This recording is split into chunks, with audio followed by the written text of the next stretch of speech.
Saudações! Sejam muito bem-vindos ao canal onde comento notícias. Hoje trazendo muitas preocupações referente à CREA Anatel, referente a concessionárias de energia e também algumas boas notícias de inovações para novas receitas para os provedores. Sem mais delongas, vamos aos destaques. Olha lá, pessoal. Confea celebra obrigatoriedade de registro entre prestadores de serviço de telecomunicações, ou seja, provedores. Pois é, pessoal, trouxe, né? Eu já fiz 2 vídeos falando desse assunto, né? Da questão das empresas que tem a dispensa de outorga agora, tem que tirar o SCM. Eu fiz um segundo vídeo, né?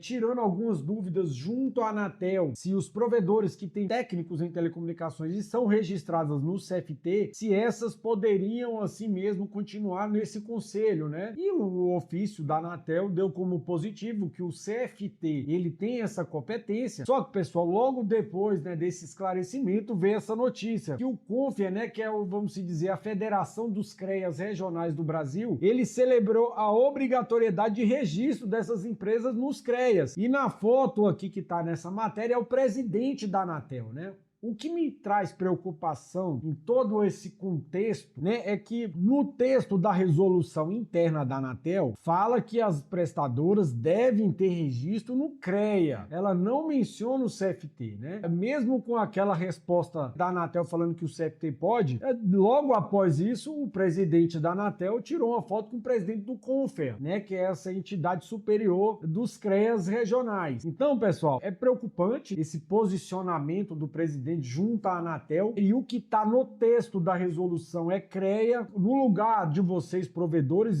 já me mobilizaria na contratação de um engenheiro que tenha capacidade de assinar como RT do seu provedor, né? Porque em um segundo momento, mesmo com essa carta, né, da própria Anatel, né, a gente entende aqui que a Anatel ela não está pacificada sobre esse assunto, né? O alto conselho, o presidente, a entidade máxima da Anatel, que é o seu presidente, tirando foto com o presidente do Confea falando que realmente os provedores devem ter registro no CREA, um advogado, né, que está ali no back office da Anatel manda uma, vamos dizer, uma justificativa diferente disso, mas o que está no texto oficial dessa resolução é CREA, né? Então, tendo por base e como orientação para os senhores é que procurem um engenheiro, porque eu não tenho dúvida nenhuma, quando bater o último dia da questão da dispensa, né, acabar, que é no final de outubro, início de novembro, todos os CREAs irão fazer fiscalização com essa lei na mão. E o que está no texto é CREA, tá certo? Enquanto a Anatel não alterar esse texto e colocar um CFT para dar uma segurança jurídica para todas as empresas de telecomunicações, ter como responsável técnico um técnico e também ser registrado no CFT, enquanto não ter alteração nesse texto, a segurança jurídica acaba, ou seja, você vai ter penalização do CREA, vai ter fiscalização com autuações, então, e aí vai gerar uma série de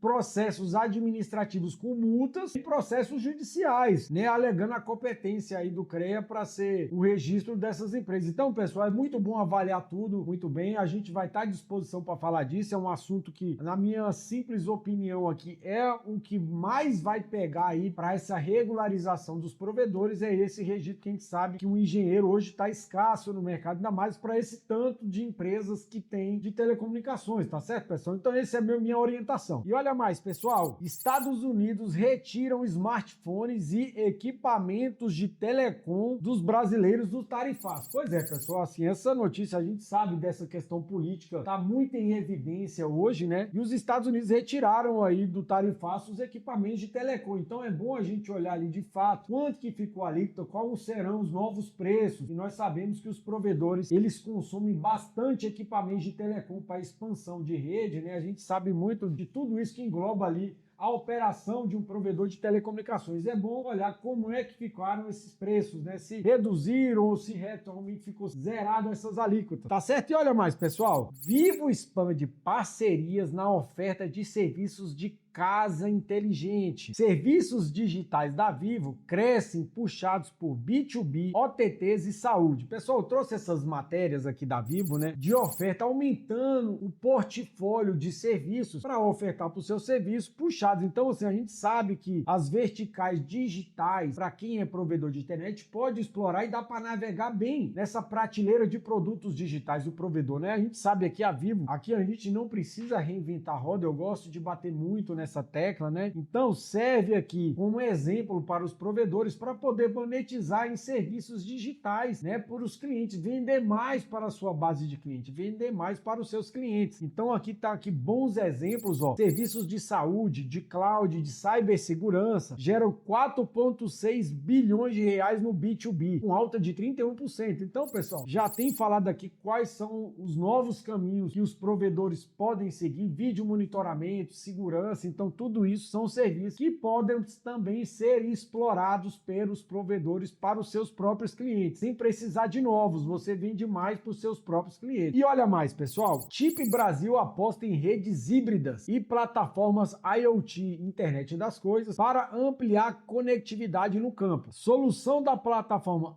IoT Jump da Chip Brasil combina sensoriamento, LoRa 4G e parceria com os ISPs para viabilizar aplicações no campo. Pois é, pessoal, a gente não cansa de falar sobre isso, né? A questão das oportunidades na mobilidade, né, que os provedores podem explorar nas redes 4G e 5G. Então aqui já tem mais um exemplo, né? Olha aqui, ó. Conectividade e nuvem no campo ainda enfrentam gargalos de infraestrutura e é aí que moram as oportunidades para os provedores, dizem especialistas do AgroTIC. Então, pessoal, vou deixar essas matérias aqui para vocês se aprofundarem, se interarem desse assunto, como novas formas de monetização nas suas redes e oportunidades de negócios, não é verdade? E olha mais, conectividade rural avança com redes 4G e privativas, mas 5G ainda enfrenta barreiras econômicas. Então, pessoal, são painéis de discussão que teve no AgroTIC, né? Então, assim, é a feira de agronegócio voltado para essa parte de TIC, né? De comunicação, de realmente de tecnologias. Então, assim, aqui eu vou deixar essa matéria para os senhores aprofundarem e ler que, assim, ó, toda semana eu trago matéria desse título, mobilidade para os provedores. E aqui tem vários cases de dores do mercado onde podem ser explorados. Tá certo, pessoal? E olha mais, Natal vai intensificar combate à fiação irregular nos postes. CEMIG retirou 16 toneladas de cabos irregulares em poste no primeiro semestre. Sem posição da ANEEL sobre postes, Ministério Público Federal da Paraíba vai processar Oi e quer aterramento pela Prefeitura. Tribunal de Justiça do Distrito Federal caça liminar da decisão da Neoenergia para remover cabos de telecomunicações.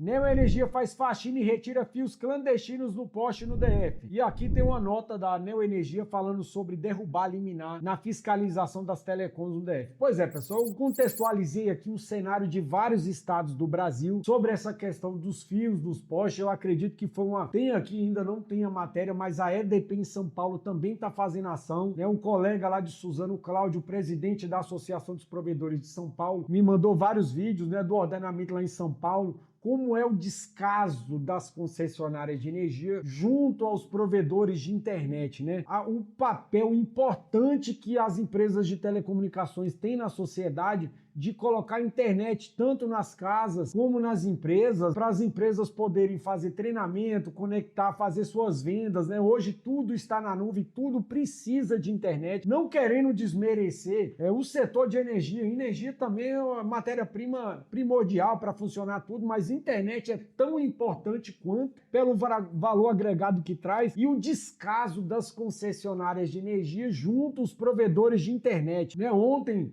nós tivemos um apuro aqui em Brasília, né, falando aqui dessa questão da Neoenergia, fala aqui de tirar a fiação clandestina, mas até das grandes operadoras eles tiraram, cortaram tudo, retalharam sem aviso prévio, sem falar nem data, nem horário, nem local onde eles iriam fazer as ações. Parece que realmente queriam mandar um recado para a população para falar do CIO, mas quantas milhares e milhares de pessoas ficaram sem internet, as empresas todas sem conexão, sem poder trabalhar, sem poder estudar, sem ter entretenimento dentro de casa por conta das ações irresponsáveis da Neoenergia, que fala que derrubou a liminar. Isso aqui é uma fake news, porque desde 2024 esse processo não tem alteração e esse acórdão disso aqui que está sendo mencionado nem foi publicado, ou seja, isso não é oficial, né? Então é de uma irresponsabilidade sem tamanho, tanto com a sociedade, nesse caso de Brasília, como com as empresas. Inclusive, o cabo do GDF foi cortado, né? Então quer dizer que o GDF também é uma empresa clandestina, né? A Energia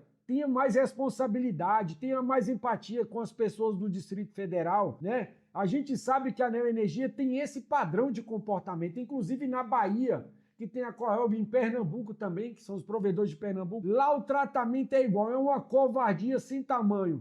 Vai no entardecer da noite, no final do dia da sexta-feira e faz um retalho com a rede, deixando milhares e milhares de pessoas sem internet, né, pessoal? Então, para finalizar, eu vou até deixar mais uma notícia, que é para contextualizar todo esse panorama. Ó. O governo sanciona a lei que endurece penas para roubo de cabos. Com isso daqui, pessoal, mostra também que os provedores, eles não podem mexer na rede de outros, né? Se não é da responsabilidade dele, como é que ele vai tirar, né, o cabo de outras empresas que estão em desuso, né? E como é que fica isso na Energia? Né? Como que os provedores vão fazer um ordenamento se ele que não é dono da fiação? A gente sabe que aqui em Brasília são mais de aproximadamente 400 mil cabos de telefonia, né, que foram desativados desde 2007 até hoje, aproximadamente 73 toneladas de lixo na rede aérea de telefonia, que não é responsável de provedores, é responsável da empresa de telefonia. Como foi falado aqui na matéria, a empresa Oi, né, que era a concessionária que oferecia serviços de telefone. Hoje os provedores não usam fibra e oferecem internet. Então são coisas separadas, né? Vamos ter responsabilidade nessas ações para não prejudicar quem não tem nada a ver com isso. As associações regionais, ela tem compromisso e todas as empresas que são associadas, elas têm todos os projetos regulamentados e têm contrato, pagam para usar o poste. E é tratado como inimigo pela concessionária. É um descaso que nós acompanhamos aí nesses dias e vamos, pelo jeito, vai continuar, né, esse descaso com a sociedade em si, que vai ficar sem a conexão de internet, que é algo primordial para desenvolver várias atividades. Então fica aqui a minha nota de repúdio junto a essas ações da Neoenergia e que saiba que vamos procurar os direitos legais dos associados, tá certo? Vou ficando por aqui, desejo um abraço a todos e fiquem com Deus. Até mais.